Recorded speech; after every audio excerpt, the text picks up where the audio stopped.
Baik, perkenalkan nama saya Rahman Wianto dari BJKW 1 Aceh, beserta Latsar Batch 3 Bapekom 1 Medan. Kali ini saya akan menjelaskan tentang tantangan penerapan manajemen dan Smart ASN di unit kerja saya, yaitu Balai Jasa Konstruksi Wilayah 1 Banda Aceh.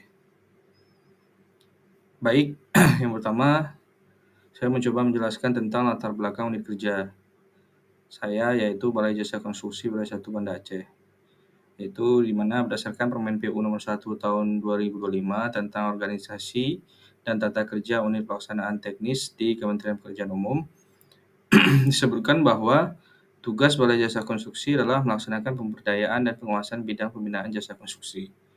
Selain itu, terdapat tugas dan fungsi tambahan berupa dukungan manajemen seperti pemantauan dan evaluasi SMKK, TKDN, manajemen MPK, manajemen risiko, dan SMAP. Kemudian ada pembinaan dan pendampingan OPD jasa konstruksi daerah.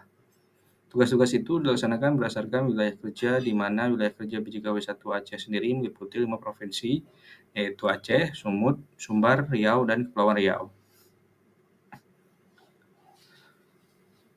Nah, berikut adalah isu dan permasalahan di unit kerja saya. Yang pertama yaitu masih banyak terdapat data SIM PK yang belum valid. Yang kedua ada TNDE belum diterapkan dengan maksimal. Yang ketiga, signage keselamatan kerja belum maksimal. Dan yang keempat, belum adanya database TKK tersertifikasi.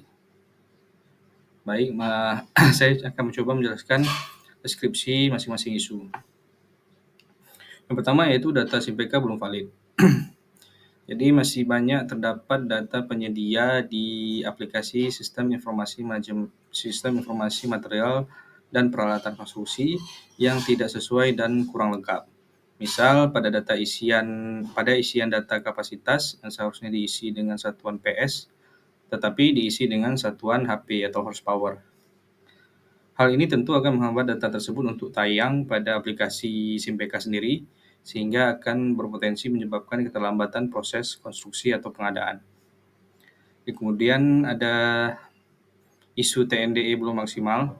Jadi TNDE belum dilaksanakan secara menyeluruh oleh semua pegawai yang ada di unit kerja BJKW 1 Banda Aceh. Proses pekerjaan dan administrasi akhirnya pun menjadi kurang efisien, dan hal tersebut menghambat proses manajemen ASN dan penerapan layanan berbasis digital Smart ASN. Isu ketiga yaitu signage K3 belum ada. Nah, Indonesia sendiri, terutama Banda Aceh, termasuk daerah yang rawan bencana, sehingga kita memerlukan signage keselamatan kerja pada kantor. Tapi saat ini signage tersebut belum ada. Contohnya seperti denah titik evakuasi, master point atau titik kumpul, jalur evakuasi, dan lain-lain. Hal tersebut tentu berisiko pada timbulnya korban jiwa jika terjadi bencana alam.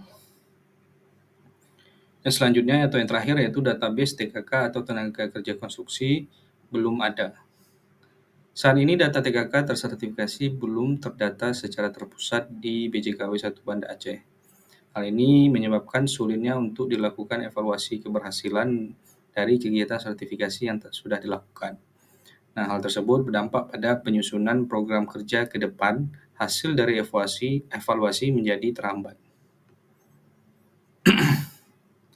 Nah, dari keempat isu yang ada, saya coba untuk memilah dan menapis isu-isu tersebut menggunakan metode APKL. Bisa kita lihat bahwa dari 4 isu tersebut, yaitu isu tentang data SIM PK belum valid itu menjadi prioritas nomor 1. Hal ini karena pada poin kekhalayakan, bisa kita lihat pada poin kekhalayakan hanya nomor 1 yaitu data SIM PK belum valid yang memiliki poin paling tinggi. Sehingga kekhalayakan sendiri berdampak luas pada paket-paket fisik yang proses pengadaannya terganggu akibat data penyedia dan alat atau material yang diinput pada SIM PK tidak sesuai atau belum benar oleh penyedia.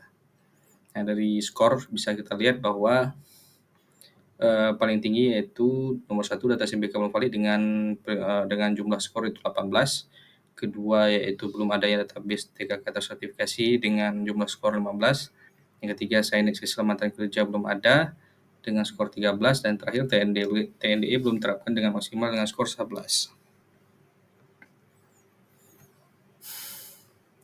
Selanjutnya yaitu analisis isu. Jadi saya menggunakan metode fishbone diagram. Bisa kita lihat penyebab-penyebab dari data SIMPK belum valid itu ada beberapa. Yang pertama itu dari segi manajemen. Jadi dari segi manajemen itu belum adanya platform yang berisi video atau tata cara pengisian data SIMPK untuk penyedia yang mana itu bisa diakses secara umum. Yang kedua yaitu metode.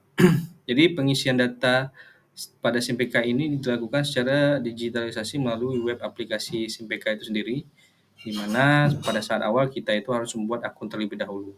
Mungkin ini bisa merepotkan bagi para pekerja proyek ya, atau penyedia ya, untuk mengisi